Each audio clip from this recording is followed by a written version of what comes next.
जय हिंद, नमस्कार। आप सभी का हमारे यूट्यूब चैनल पर बहुत बहुत स्वागत है। आज हम मुंशी प्रेमचंद की बहुत ही प्रसिद्ध कहानी बेटों वाली विधवा पे चर्चा करेंगे। कहानी सुनाने से पहले हम आपसे एक आग्रह करना चाहते हैं।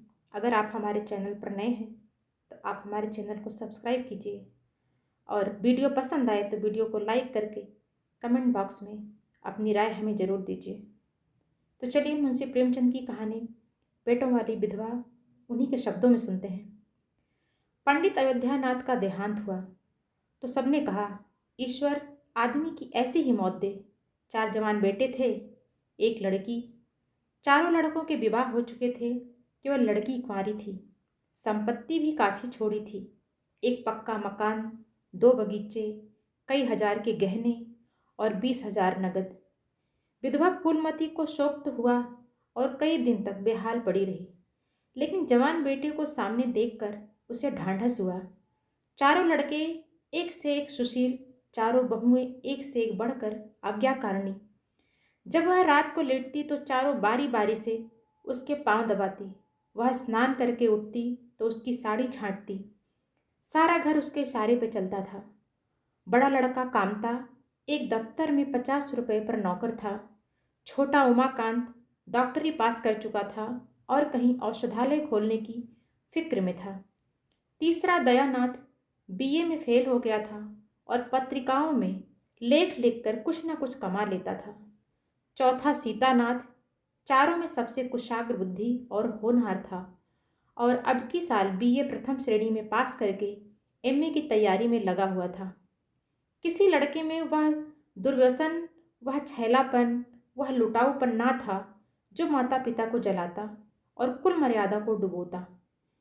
फूलमती घर की मालकिन थी, जो कि कुंजियां बड़ी बहू के पास रहती थी।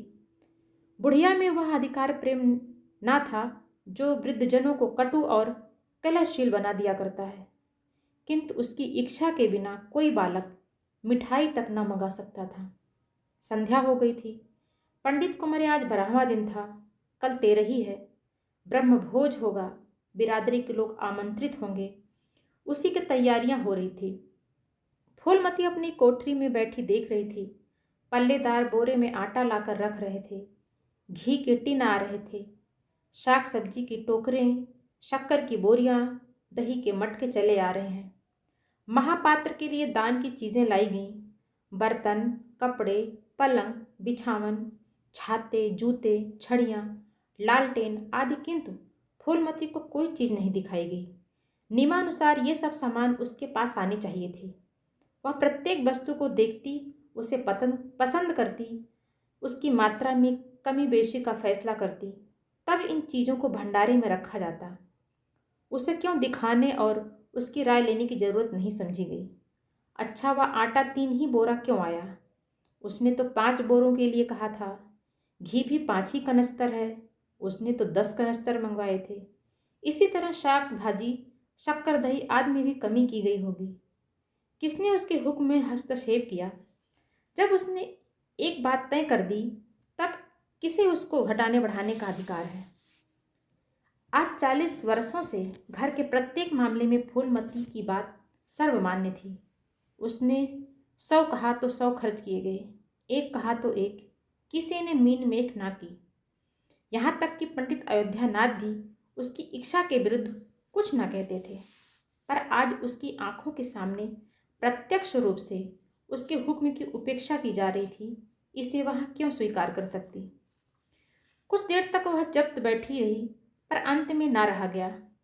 स्वायत्त शासन उसका स्वभाव हो गया था। वह क्रोध में भरी हुई आई और कामतानाथ से बोली, क्या आटा 3 ही बोरी लाए हो? मैंने तो 5 बोरों के लिए कहा था और घी भी 5 ही टिन मंगवाया। तुम्हें याद है, मैंने 10 कनस्तर कहा था। किफ़ायत को मैं बुरा नहीं समझती, लेकिन जिसने यह कुआं खोदा उसी की आत्मा पानी को तरसे। यह कितनी लज्जा की बात है। कामतानाथ ने क्षमा याचना ना की, अपनी भूल भी स्वीकार ना की, लज्जित भी नहीं हुआ। 1 मिनट तो विद्रोही भाव से खड़ा रहा, फिर बोला, हम लोगों की सलाह 3 ही बोरों की हुई और 3 बोरे के लिए 5 टिन घी काफ़ी था। इसी हिसाब से और चीज़ें भी कम कर दी गईं। फूलमती उग्र होकर बोली, किसकी राय से आटा कम किया गया? हम लोगों की राय से। तो मेरी राय कोई चीज़ नहीं है? है क्यों नहीं, लेकिन अपना हानि लाभ तो हम समझते हैं। फूलमती हक्की बक्की होकर उसका मुंह ताकने लगी। इस वाक्य का आशय उसकी समझ में ना आया। अपना हानि लाभ, अपने घर में हानि लाभ की जिम्मेदार वह आप है। दूसरों को, चाहे वे उसके पेट के जन्मे पुत्र ही क्यों ना हो, उसके कामों में हस्तक्षेप करने का क्या अधिकार है? यह लौंडा तो इस ढिठाई से जवाब दे रहा है मानो घर उसी का है, उसी ने मर मर कर गृहस्थी जोड़ी है। मैं तो गैर हूँ, जरा इसकी हेकड़ी तो देखो। उसने तमतमाए हुए मुख से कहा, मेरे हानि लाभ के जिम्मेदार तुम नहीं हो। मुझे अख्तियार है, जो उचित समझूं वह करूं। अभी जाकर 2 बोरे आटा और 5 टिन घी और लाओ, और आगे के लिए खबरदार जो किसी ने मेरी बात काटी। अपने विचार में उसने काफ़ी तंबीह कर दी थी। शायद इतनी कठोरता अनावश्यक थी। उसे अपनी उग्रता पर खेद हुआ। लड़के ही तो हैं, समझे होंगे कुछ किफ़ायत करनी चाहिए। मुझसे इसलिए ना पूछा होगा कि अम्मा तो खुद हर एक काम में किफ़ायत करती हैं। अगर इन्हें मालूम होता कि इन काम में मैं किफ़ायत पसंद नहीं करूँगी, तो कभी इन्हें मेरी उपेक्षा करने का साहस न होता। यद्यपि कामतानाथ अब भी उसी जगह खड़ा था, और उसकी भावभंगी से ऐसा ज्ञात होता था कि इस आज्ञा का पालन करने के लिए वह बहुत उत्सुक नहीं। पर फूलमती निश्चित होकर अपनी कोठरी में चली गई।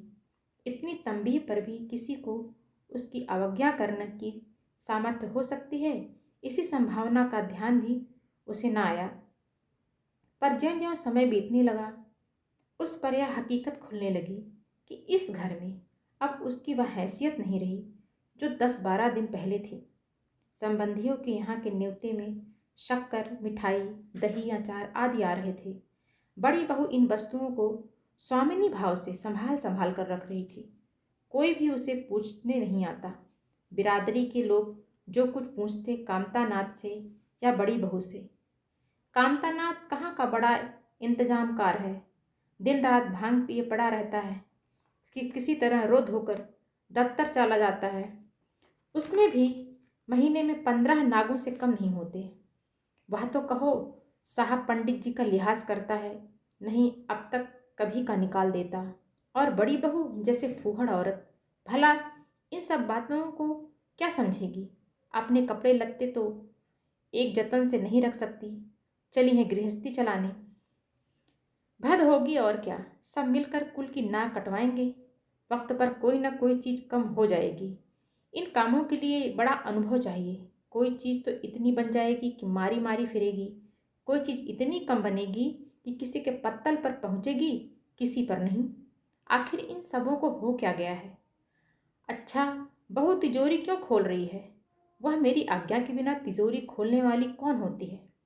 कुंजी उसके पास है अवश्य, लेकिन जब तक मैं रुपए न निकलवाऊं, तिजोरी नहीं खुलती।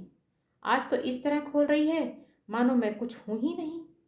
वह मुझसे न बर्दाश्त होगा। वह झमक कर उठी और बहू के पास जाकर कठोर स्वर में बोली, तिजोरी क्यों खोलती हो बहू? मैंने तो खोलने को नहीं कहा।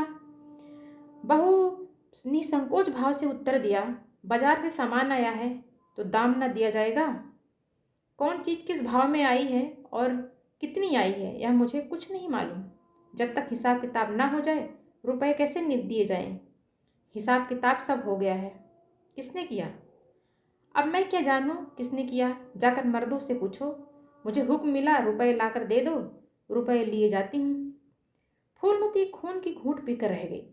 इस वक्त बिगड़ने का अवसर ना था। घर में मेहमान स्त्री पुरुष भरे हुए थे। अगर इन वक्त उसने लड़कों को डांटा तो लोग यही कहेंगे कि इनके घर में पंडित जी के मरते ही फूट पड़ गई। दिल पर पत्थर रखकर फिर अपनी कोठरी में चली गई। जब मेहमान विदा हो जाएंगे तब वह एक एक की खबर लेगी।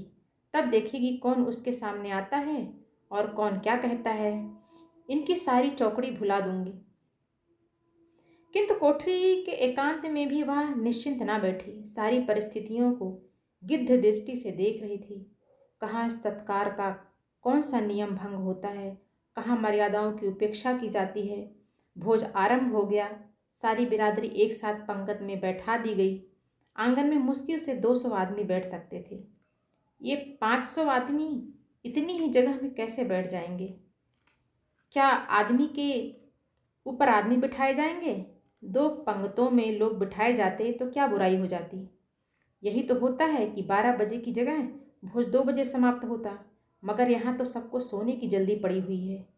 किसी तरह यहाँ बला सिर से टले और चैन से सोएं। लोग कितने सट कर बैठे हुए हैं कि किसी को हिलने की भी जगह नहीं है। पत्तल एक पर एक रखे हुए हैं। पूरियाँ ठंडी हो गई हैं। लोग गरम गरम मांग रहे हैं। मैदे की पूरियाँ ठंडी होकर चिमड़ी हो जाती हैं। इन्हें कौन खाएगा? रसोइयों को कड़ाह पर से न जाने क्यों उठा दिया गया। यही सब बातें नाक काटने की हैं। सहसा शोर मचा। तरकारियों में नमक नहीं। बड़ी बहू जल्दी जल्दी नमक पीसने लगी। फूलमती क्रोध के मारे होठ चबा रही थी, पर इस अवसर पर मुंह न खोल सकती थी। नमक पिसा और पत्तलों पर डाला गया। इतने में फिर शोर मचा। पानी गर्म है, ठंडा पानी लाओ। ठंडे पानी का कोई प्रबंध ना था। बर्फ भी ना मंगाई गई। आदमी बाजार दौड़ाया गया, मगर बाजार में इतनी रात गए, बर्फ कहाँ? आदमी खाली हाथ लौट आया। मेहमानों को वही नल का गर्म पानी पीना पड़ा। फूलमती का बस चलता तो लड़कों का मुंह नोच लेती। ऐसी छीछा लेदर उसके घर में कभी ना हुई थी। उस पर सब मालिक बनने के लिए मरते हैं। बर्फ जैसी जरूरी चीज मंगवाने की भी किसी को सुध ना थी। सुध कहाँ से रहे जब किसी को गप लड़ाने से फुर्सत मिले? मेहमान अपने दिल में क्या कहेंगे कि चले हैं बिरादरी को भोज देने और घर में बर्फ तक नहीं। अच्छा, फिर यह हलचल क्यों मच गई? अरे, लोग पंगत से उठे जा रहे हैं, क्या मामला है? फूलमती उदासीन न रह सकी।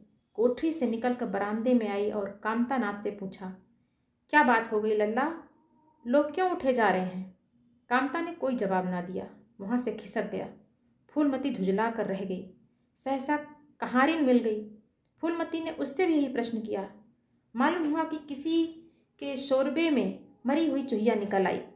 फूलमती चित्रलिखित सी वहीं खड़ी रह गई। भीतर ऐसा उबाल उठा कि दीवार से सिर टकरा ले। अब आगे भोज का प्रबंध करने चले हैं। इस फूहड़पन की कोई हद है? कितने आदमियों का धर्म सत्यानाश हो गया। फिर पंगत क्यों ना उठ जाए? आंखों से देखकर अपना धर्म कौन गंवाएगा? सारा किया धरा मिट्टी में मिल गया। सैकड़ों रुपए पर पानी फिर गया। बदनामी हुई, वह अलग। मेहमान उठ चुके थे। पत्तलों पर खाना ज्यों का त्यों पड़ा हुआ था। चारों लड़के आंगन में लज्जित खड़े थे। एक दूसरे को इल्जाम दे रहा जा रहा था। बड़ी बहू अपनी देवरानियों पर बिगड़ रही थी। देवरानियां अपना सारा दोष कुमुद के सिर डालती थी। कुमुद खड़ी रो रही थी। उसी वक्त फूलमती झल्लाई हुई आकर बोली, मुंह में कालिख लगी कि नहीं, या अभी कुछ कसर बाकी है? डूब मरो सब के सब, जाकर चुल्लू भर पानी में। शहर में कहीं मुंह दिखाने लायक भी नहीं रहे। किसी लड़के ने जवाब ना दिया। फूलमती और भी प्रचंड होकर बोली, तुम लोगों को क्या, किसी को शर्म हया तो है नहीं? आत्मा तो उनकी रो रही है जिन्होंने अपनी जिंदगी भर की मर्जाद बनाने में खराब कर दी। जिन्होंने अपनी जिंदगी घर की मर्जाद बनाने में खराब कर दी। उनकी पवित्र आत्मा को तुमने यूं कलंकित किया। शहर में थोड़ी थोड़ी हो रही है। अब कोई तुम्हारे द्वार पर पेशाब करने तो आएगा नहीं। कामतानाथ कुछ देर तक तो चुपचाप खड़ा सुनता रहा। आखिर झुझला कर बोला, अच्छा आप चुप रहो अम्मा। भूल हुई, हम सब मानते हैं, बड़ी भयंकर भूल हुई, लेकिन अब क्या उसके लिए घर के प्राणियों को हलाल कर डालोगी? सभी से भूलें होती हैं। आदमी पछता कर रह जाता है। किसी की जान तो नहीं मारी जाती। बड़ी बहू ने अपनी सफाई दी। हम क्या जानते थे कि बीबी कुमुद से इतना सा काम भी ना होगा। इन्हें चाहिए था कि देखकर तरकारी कढ़ाव में डालती। टोकरी उठाकर कढ़ाव में डाल दी। हमारा क्या दोष? कामतानाथ ने पत्नी को डांटा, इसमें न कुमुद का कसूर है, न तुम्हारा, न मेरा। संयोग की बात है। बदनामी भाग में लिखी थी, वह हुई। इतने बड़े भोज में एक एक मुट्ठी तरकारी कढ़ाव में नहीं डाली जाती। टोकरे के टोकरे उड़ेल दिए जाते हैं। कभी कभी ऐसी दुर्घटना होती है, पर इसमें कैसी जगहंसाई और कैसी नक कटाई। तुम खामखा जले पर नमक छिड़कती हो। फूलमती ने दांत पीसकर कहा, शर्माते तो नहीं, उल्टे और बेहयाई की बातें करते रहते हो। कामतानाथ ने निसंकोच होकर कहा, शर्माऊं क्यों? किसी की चोरी की है? चीनी में चींटे और आटे में घुन यह नहीं देखे जाते। पहले हमारी निगाह ना पड़ी, बस यही बात बिगड़ गई। नहीं चुपके से चूहिया निकाल कर फेंक देते, किसी को खबर भी ना होती। फूलमती ने चकित होकर कहा, क्या कहता है? मरी चूहिया खिलाकर सबका धर्म बिगाड़ देता? कामता हंसकर बोला, क्या पुराने जमाने की बातें करती हो अम्मा? इन बातों में धर्म नहीं जाता। यह धर्मात्मा लोग जो पत्तल पर से उठ गए, इनमें से कौन है जो भेड़ बकरी का मांस ना खाता हो? तालाब के कछुए और घोंघे तक तो किसी से बचते नहीं, जरा सी चूहिया में क्या रखा था? फूलमती को ऐसा प्रतीत हुआ कि अब प्रलय आने में बहुत देर नहीं है। जब पढ़े लिखे आदमियों के मन में ऐसे अधार्मिक भाव आने लगे तो फिर धर्म की भगवान ही रक्षा करे। अपना समूह लेकर चली गई। 2 महीने गुजर गए। रात का समय है। चारों भाई दिन के काम से छुट्टी पाकर कमरे में बैठे गपशप कर रहे थे। बड़ी बहू भी षड्यंत्र में शरीक है। कुमुद के विवाह का प्रश्न छिड़ा हुआ है। कामतानाथ ने मनसब पर टेक लगाते हुए कहा, दादा की बात दादा के साथ गई। पंडित विद्वान भी है और कुलीन भी होंगे, लेकिन जो आदमी अपनी विद्या और कुलीनता को रुपयों पर बेचे वह नीच है। ऐसे नीच आदमी के लड़के से हम कुमुद का विवाह सेंत में भी ना करेंगे। 5,000 तो दूर की बात है। उसे बताओ भला और किसी दूसरे वर की तलाश करो। हमारे पास कुल 20,000 ही तो हैं। एक एक के हिस्से में 5,000 आते हैं। 5,000 दहेज में दे दें और 5,000 नेक न्यौछावर गाजे बाजी में उड़ा देंगे तो फिर हमारी बधिया ही बैठ जाएगी। उमानाथ बोले, मुझे अपना औषधालय खोलने के लिए कम से कम 5,000 की ज़रूरत है। मैं अपने हिस्से में से एक पाई भी नहीं दे सकता। फिर खुलते ही आमदनी तो होगी नहीं, कम से कम साल भर घर से खाना पड़ेगा। दयानाथ एक समाचार पत्र देख रहे थे। आंखों से ऐनक उतारते हुए बोले, मेरा विचार भी एक पत्र निकालने का है। प्रेस और पत्र में कम से कम 10,000 का कैपिटल चाहिए। 5,000 मेरे रहेंगे तो कोई ना कोई साझेदार भी मिल जाएगा। पत्रों में लेख लिख कर मेरा निर्वाह नहीं हो सकता। कामतानाथ ने सिर हिलाते हुए कहा, अजी राम भजो, सेठ में कोई लेख छापता नहीं, रुपए कौन देता है? दयानाथ ने प्रतिवाद किया, नहीं, यह बात तो नहीं है। मैं तो कहीं भी बिना पेशगी पुरस्कार लिए नहीं लिखता। कामता ने जैसे अपने शब्द वापस लिए, तुम्हारी बात मैं नहीं कहता भाई, तुम तो थोड़ा बहुत मार लेते हो, लेकिन सबको तो नहीं मिलता। बड़ी बहू ने श्रद्धा भाव से कहा, कन्या भागवान हो तो दरिद्र घर में भी सुखी रह सकती है, अभागी हो तो राजा के घर में भी रोएगी। यह सब नसीबों का खेल है। कामतानाथ ने स्त्री की ओर प्रशंसा भाव से देखा। फिर इसी साल हमें सीता का विवाह भी तो करना है। सीता ना सबसे छोटा था। सिर झुकाए भाइयों की स्वार्थ भरी बातें सुनकर कुछ कहने के लिए उतावला हो रहा था। अपना नाम सुनते ही बोला, मेरे विवाह की आप लोग चिंता ना करें। मैं जब तक किसी धंधे में न लग जाऊंगा विवाह का नाम भी न लूँगा।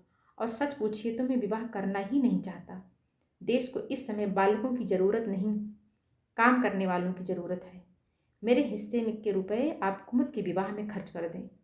सारी बातें तय हो जाने के बाद यह उचित नहीं कि पंडित मुरारी लाल से संबंध तोड़ लिए जाएं। उमा ने तीव्र स्वर में कहा, 10,000 कहाँ से लाएंगे? सीता ने डरते हुए कहा, मैं तो अपने हिस्से के रुपए देने को कहता हूँ और शेष मुरारी लाल से कहा जाए कि दहेज में कुछ कमी कर दें। वे इतना स्वार्थी नहीं है कि वो इस अवसर पर कुछ बल खाने को तैयार ना हो जाएं। अगर वह 3,000 में संतुष्ट हो जाएं तो 5,000 में विवाह हो सकता है। उमाकांत ने कामतानाथ से कहा, सुनते हैं भाई साहब इसकी बातें? दयानाथ बोल उठे, तो इसमें आप लोगों का क्या नुकसान है? मुझे तो इस बात से खुशी हो रही है कि भला हम में से कोई तो त्याग करने को तैयार है। इन्हें तत्काल रुपए की ज़रूरत नहीं है, सरकार से वजीफा पाते ही हैं, पास होने पर कहीं ना कहीं जगह मिल जाएगी। हम लोगों की हालत तो ऐसी नहीं है। कामतानाथ ने दूरदर्शिता का परिचय दिया। नुकसान की एक ही कही, हम में से एक को कष्ट हो तो क्या और लोग बैठ के देखेंगे? यह भी लड़के हैं, इन्हें क्या मालूम समय पर 1 रुपया 1 लाख का काम करता है। कौन जानता है कल इन्हें विलायत जाकर पढ़ने के लिए सरकारी वजीफा मिल जाए या सिविल सर्विस में आ जाए। उस वक्त सफ़र की तैयारियों में 4-5 हज़ार लगभग लग जाएंगे। तब किसके सामने हाथ फैलाते फिरोगे?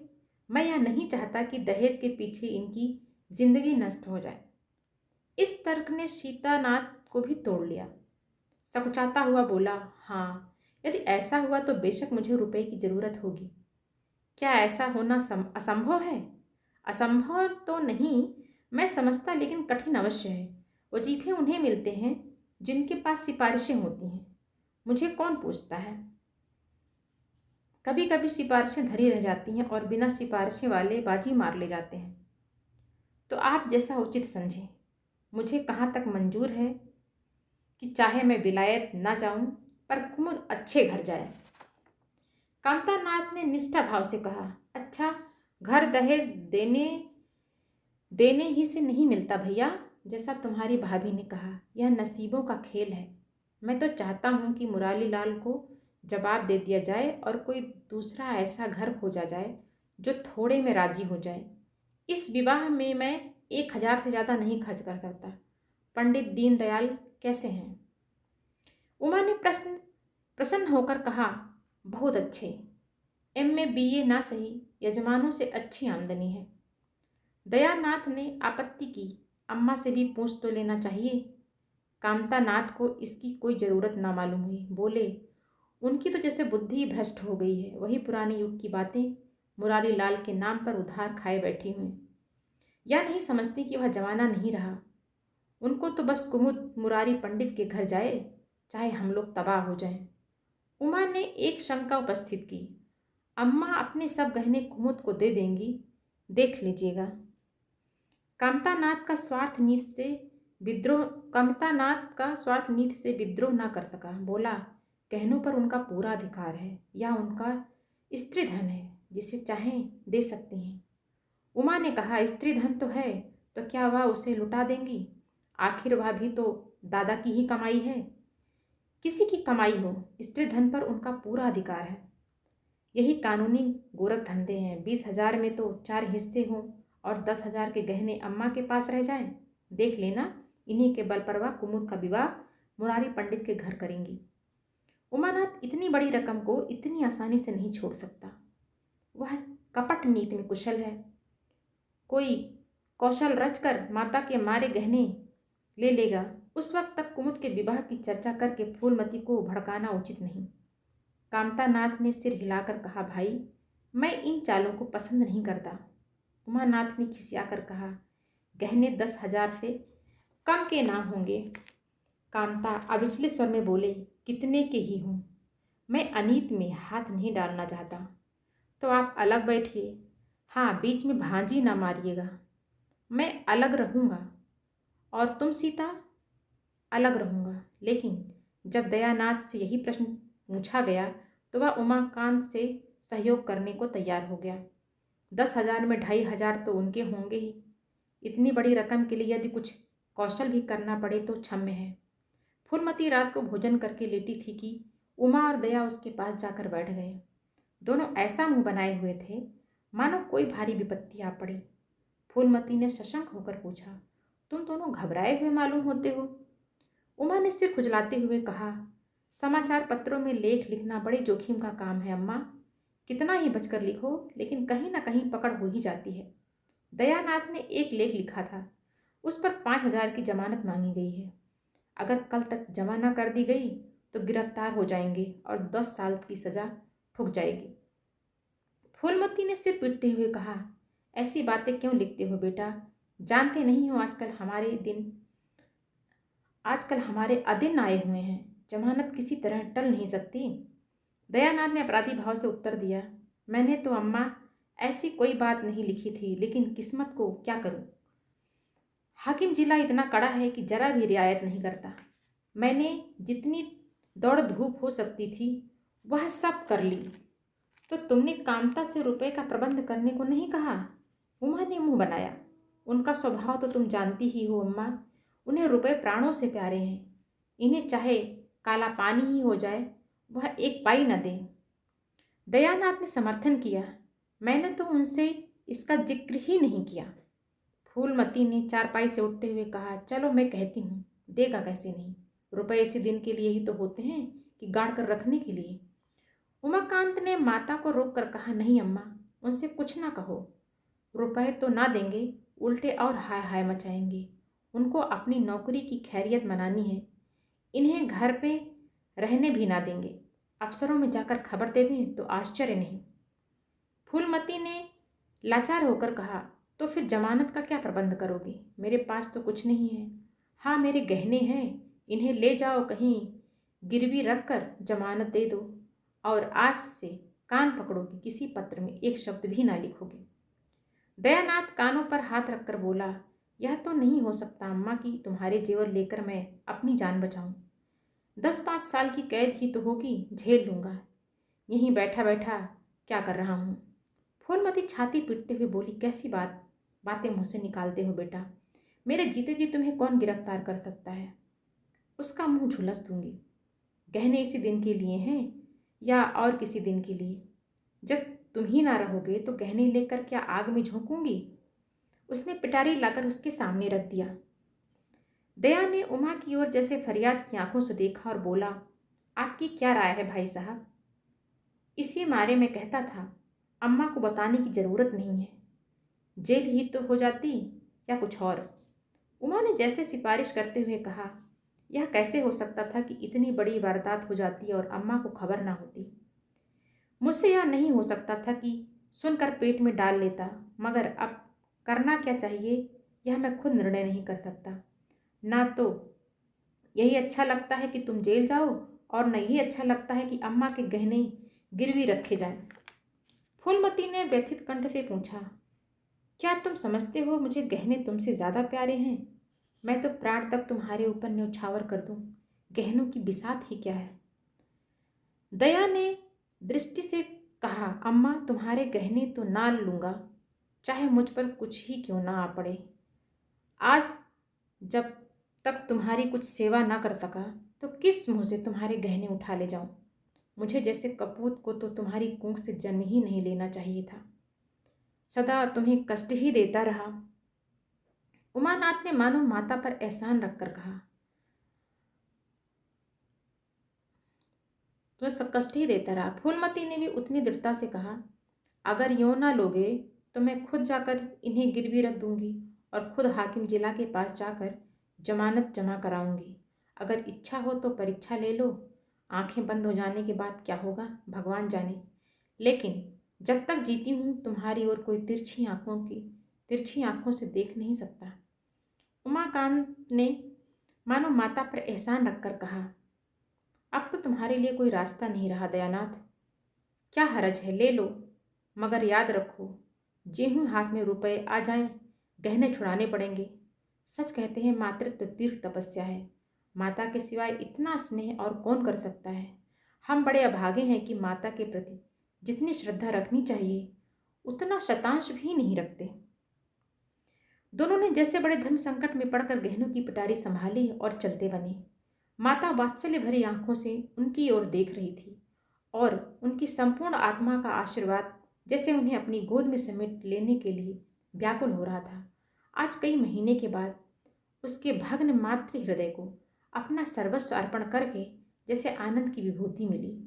उसकी स्वामिनी कल्पना इसी त्याग के लिए, इसी आत्मसमर्पण के लिए जैसे कोई मार्ग ढूंढती रहती थी। अधिकार या लोभ या ममता की वहाँ गंध तक ना थी। त्याग ही उसका आनंद और त्याग ही उसका अधिकार है। आज अपना खोया हुआ अधिकार पाकर अपनी सृजी हुई प्रतिमा पर उसने प्राणों की भेंट करके वह निहाल हो गई थी। इस तरह से मुंशी प्रेमचंद की कहानी पेटों वाली विधवा को यहीं पर विराम देते हैं। आप सभी का सुनने के लिए बहुत बहुत धन्यवाद। आगे की कहानी अगले भाग में पेश करेंगे। जय हिंद।